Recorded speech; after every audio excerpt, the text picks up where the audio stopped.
I rise today to make it crystal clear. America stands with Israel. On October 7, 2023, Iranian-backed Hamas terrorists invaded Israel, killing and kidnapping both Israelis and Americans, resulting in the deadliest day for the Jewish people since World War II.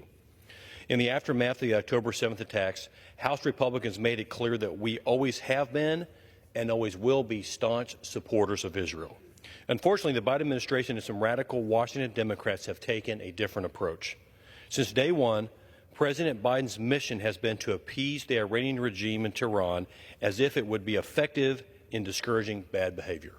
President Biden took a sledgehammer to President Trump's policies that actually worked and deterred terrorism by reversing permanent sanctions on Iranian drones and missiles, allowing them to expire October of 2023. In September of last year, President Biden unfroze $6 billion in Iranian funds for the release of 5 American hostages. While we are grateful that those Americans are free, exchanging $6 billion in assets sets an alarming precedent that only further incentivizes hostage-taking by Iran and other bad actors. America does not negotiate with terrorists. The president's appeasement in dealing with the terrorist regime in Tehran backfired and put American and Israeli lives at risk. After 4 years of peace in the Middle East under President Trump, President Biden has empowered Iranian proxies and put the entire region at risk. If it isn't clear enough to the Biden administration, here's a wake-up call. The president's policies aren't working. They're failing.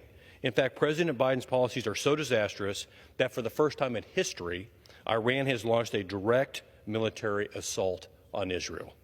Some people are claiming that Israel should not respond to Iran's attack based on the punches thrown, but rather on the punches that landed. Of the more than 300 drones, cruise missiles, and ballistic missiles that Iran launched at Israel, fortunately, the Iron Dome and other defense mechanisms protected Israel from much of the damage that Iran intended to cause. In no other country would we spew such a nuanced foreign affairs strategy.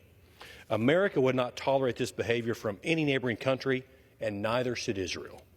Since October 7th, House Republicans have passed legislation to support our ally. We supported Israel's right to self-defense, condemned Hamas terrorism, rejected anti-Semitism, reaffirmed America's commitment to Israel's security, pushed the Biden administration to reinstate and refreeze the Iranian assets and further prevent Iran from funding terrorism. We fully funded U.S.-Israel cooperative missile defense programs and supported the expansion of the Abraham Accords to encourage peace in the Middle East. This week, Congress will again vote on legislation to condemn the behavior of the Iranian regime and show our unequivocal support for our ally Israel. For House Republicans and for me, there's no question. America stands with Israel. Now, Mr. President, the choice is yours. Abandon our strongest ally in the Middle East or join House Republicans in standing with our ally and sole Democratic partner in the Middle East, Israel. Thank you, Madam Speaker. And with that, I yield back.